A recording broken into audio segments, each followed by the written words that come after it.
Amis Gémeaux, bonjour, j'espère que vous allez tous très bien, que vous avez passé une belle semaine. On se retrouve pour votre guidance concernant la semaine du 8 janvier 2024. On va aller regarder les énergies. Comme d'habitude, vous ne prenez que ce qui vous parle, que ce qui vous intéresse. Alors, on vous parle d'introspection cette semaine, on vous parle d'épuisement. En d'autres decks, on vous parle de maturité, de morale. C'est souvent que vous avez la morale, là, les Gémeaux, c'est quoi votre problème? Vous avez du mal, hein, vous avez du mal à sortir des cases dans lesquelles on vous met, ou alors vous avez du mal à rentrer dans les cases qu'on veut vous imposer. Alors introspection, épuisement, cette semaine, il va falloir se recentrer sur soi, il va falloir se reposer. Je pense qu'il va falloir, pour moi, ça va être faire un bilan, plutôt que de l'avoir fait en fin d'année, c'est de faire un bilan là, maintenant, pour vous poser des questions. Qu'est-ce que vous voulez, vers quoi vous voulez aller? Qu'est-ce que ça va être 2024? On vous parle de maturité parce que pour moi, il est temps. Il est temps de vous poser, il est temps de vous recentrer sur vous, de savoir ce que vous voulez, ce que vous désirez, ce que vous avez envie de faire, où vous voulez aller, ce que vous voulez arrêter, ce que vous voulez continuer. Parce qu'en fait, on vous parle d'épuisement, mais ça peut être un burn-out, ça peut être un ras-le-bol, ça peut être vraiment quelque chose, ça peut vous toucher aussi le côté moral. Voilà, donc cette semaine, il va falloir penser à vous, mes Gémeaux. Ensuite, on vous parle de messages, on vous parle de sauts et on vous parle d'épreuves. En d'autres decks, on vous parle d'équité, de... Donc là, message, il y a peut-être des nouvelles à recevoir par rapport à un contrat. Ça peut être un contrat, alors ça peut être un contrat de travail, un contrat de prêt, etc. On vous parle d'épreuves. Pour moi, là, vous allez être contacté pour certains pour un boulot. Et c'est quelque chose qui va vous apporter de l'équilibre, qui va vous faire du bien. Vous allez faire preuve. Les épreuves, pour moi, alors l'équilibre, du coup, ça peut être quelque chose qui va être bon. Je dirais pas que vous avez une réponse positive ou négative parce que pour l'instant, pour moi, vous êtes encore dans peut-être dans l'apprentissage, peut-être une formation, peut-être quelque chose de diplômant. Donc pour moi, il y a quelque chose qui arrive là-dessus qui va vous faire du bien. Il y a ça, il y a les messages. Ça peut être aussi le fait d'ouvrir les yeux, de prendre conscience de ce qu'on a déjà, de ce qu'on a déjà acquis, et d'arrêter de se faire du souci et d'attendre toujours mieux. Ça peut être aussi ça, l'autre message pour vous. Ensuite, on vous parle d'argent, on vous parle de loi, on vous parle de bouclier. En deux decks, on a la carte du voyage. Femme, travail, homme. Donc là, carte centrale, quand même la carte de la loi. Ça peut être aussi, ça peut être de recevoir de l'argent parce que vous avez intenté une action en justice pour quelque chose, un prud'homme ou pour quoi que ce soit d'autre. On vous dit bouclier. Donc du coup, c'est quelque chose qui va plutôt vous être favorable, qui va vous permettre soit de partir d'une situation qui ne vous allait pas, soit de prendre de la distance avec quelqu'un, par rapport à quelqu'un ou par rapport à une situation.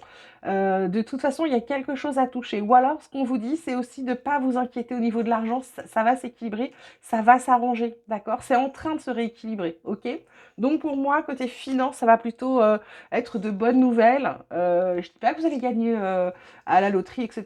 Ce que je dis, c'est que ça va se rééquilibrer, ça va reprendre un cycle un peu plus normal, pardon. Et surtout, bah, ça va aller de mieux en mieux.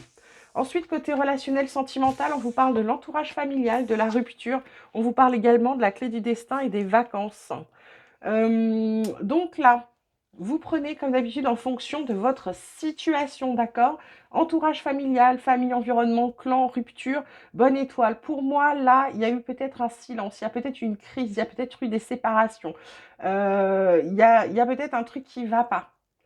Est-ce que c'est dû à la famille? Est-ce que la famille est trop présente pour vous? Je ne sais pas. Clé du destin, bonne étoile, chance destinée, c'est que ça va s'améliorer. Donc, pas de panique. On vous parle de vacances. Là, on vous parle d'épuisement. Il y a un message fort pour vous, mes Gémeaux, de vous reposer, de prendre du temps pour vous, de prendre soin de vous. Là, ça peut être aussi le fait d'être bien entouré après une rupture. Et du coup, on va vers du mieux parce qu'on n'est pas seul. Donc voilà, je vous le dis, vous adaptez vraiment à la situation dans laquelle vous êtes. On termine avec l'oracle de la transformation. On vous dit gardez la foi, on vous dit dynamique relationnelle et on vous dit pardon. En d'autres decks, on vous parle de vieillir en beauté. Donc là, gardez la foi, bah c'est ça, c'est croyez en vous, croyez en vous, croyez en vous, surtout absolument, je vous ai déjà dit, moi je ne vous parle pas de religion sur cette chaîne, ça va être de garder la foi par rapport à vos convictions, par rapport à vos attentes, par rapport à vos désirs, par rapport à vos souhaits. Il va falloir mettre de l'énergie positive dans votre vie, dans vos pensées, parce que c'est pas parce que vous dites oui, ça va bien aller, mais qu'à l'intérieur, vous êtes en train de vous ruminer ou de ronger d'être en train de vous ronger pour quelque chose, bah, c'est ça, c'est garder la foi, c'est rester, garder votre attitude positive, d'accord? C'est important. Dynamique relationnelle, ça va être votre communication. On vient vous faire travailler sur votre communication, d'accord? C'est sur la rupture, c'est pour ça, hein, c'est jamais anodin.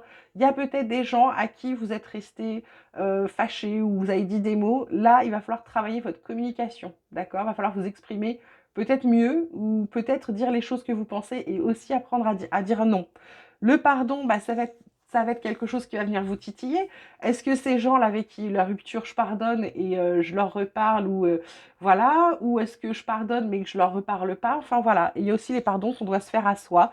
Ça tombe sur le bouclier, sur les épreuves. Bah voilà, le pardon va être compliqué pour vous cette semaine, mais va falloir en passer par là. Et le vieillir en beauté, bah, c'est parce que en soignant votre communication, en ayant foi en vous et en l'univers, et en demandant pardon, que ce soit aux autres ou à vous, ou en acceptant les pardons ou en pardonnant sans le dire aux autres, j'ai envie de vous dire que ça vous permet d'être beaucoup mieux. Du coup, le vieillir en beauté, c'est d'apprécier les années qui passent, d'apprécier le temps et d'être, on va dire, serein. Voilà mes Gémeaux sur ce petit message. Je vous embrasse très très fort. Je vous souhaite de passer une merveilleuse semaine. Vous prenez grand soin de vous. Je vous le dis toujours, je le sais, mais c'est important et ça me tient à cœur. Je vous embrasse très fort et je vous dis à très vite.